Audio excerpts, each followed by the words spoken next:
Good day folks, Sean here from Air Photography. So this is part 2 of my tips and tricks for the new Osmo Pocket 3. If you haven't watched part 1, I'll include a link for it down in the description of this video. It's got a lot of useful tips to help those who are brand new to the Pocket 3 get familiarized with their camera and where everything is located. Now in part 2, I've got another 10 tips that will help new users get up and running quickly with their camera. So tip number 1 is when you have the extended battery handle connected, at any given time, you can check the battery level for both devices by clicking on the icon at the top here, the little battery icon, and you can see it's going to list the battery level of the Pocket 3 itself and for the battery handle. Now tip number 2 is to do with the hard case for the Osmo Pocket 3 and the microphone transmitter. Of course, we have spots in there that will hold the wide angle lens and the mist filter in magnetically. But if you have the wireless transmitter, there's a little spot there at the top that you can clip it in to keep it all together. Now tip number 3 is to do with that joystick. The joystick's very useful for getting creative and creating some cinematic shots. Within the settings, you can actually go in and change the speed at which that gimbal moves. So to do that, we're going to swipe down. We'll go over to our settings and we'll scroll until we get to the option where it says joystick speed. We can click on that.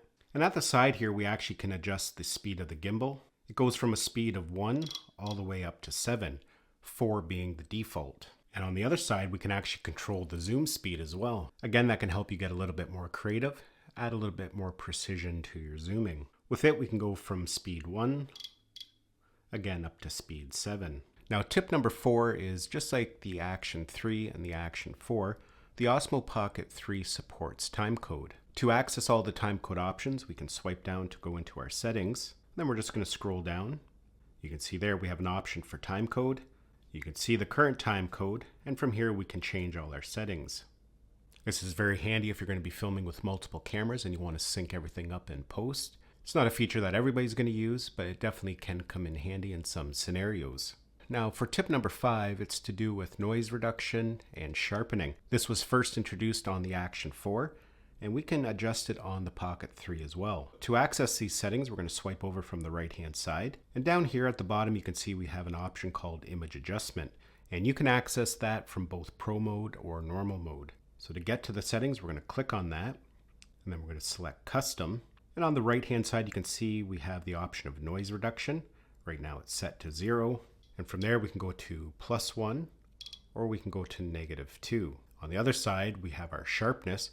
Right now the default is 0, but we can go to +2 or down to -2. So you can go and set your sharpening level and noise reduction to your own personal tastes. Now tip number 6 is to do with a feature that was introduced with the Pocket 3, and that is called Glamour mode. Glamour mode can help smooth out your skin, get rid of wrinkles, make your nose a little smaller, brighten your face, and we can enable Glamour mode by swiping over from the right hand side.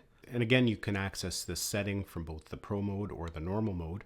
But you can see here we have Glamour effects, and right now it's set to off, and we can toggle it on.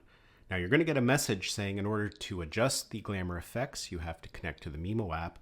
Now the Glamour effects are going to work whether you're connected to the Mimo app or not. It's just going to use the default settings. When we have Glamour mode turned on, you can see we have a little icon of a face at the top right hand side. And within the Mimo app, you can see here when we click on the Glamour icon, it gives us all the settings we can adjust. We can adjust the strength for each option. Now once you have it set the way you like, you don't have to keep the Mimo app running.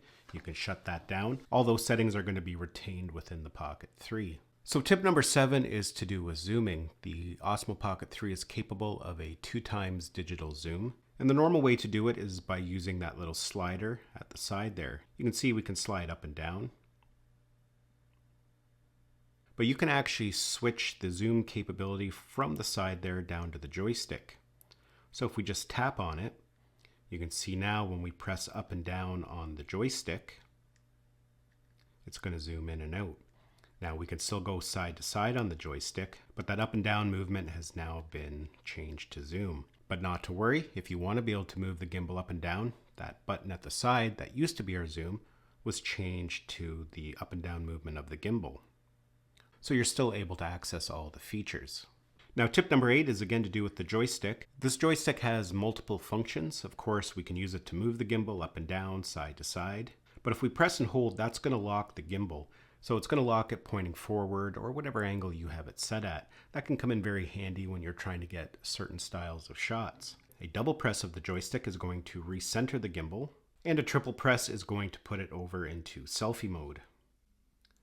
Triple pressing it again will put it back facing forward. Putting it into selfie mode can also be done by pressing that button down at the bottom right hand side. Now tip number 9 is to do with focusing. You can tap on the screen to set the focus if the pocket isn't focusing correctly or you want it to focus on a certain subject. Now finally, our last tip is to do with active tracking. Of course, we can just tap on a subject to start tracking it, and it's going to, for the most part, keep it in the center of the screen. But sometimes you want to get a little bit creative, or perhaps you're standing off to the side because you're demonstrating something. You can actually move the joystick and the position of the tracking. We've got the subject off at the left-hand side there. And you can see it's going to do its best to try and keep it at that spot, even when we move the camera around. So that can be a useful feature in many different scenarios. Well folks, those are another 10 tips and tricks for the Osmo Pocket 3. Hopefully you enjoyed this video and got some value out of it. Give it a thumbs up if you did. It's always greatly appreciated. And we'll see you in the next one.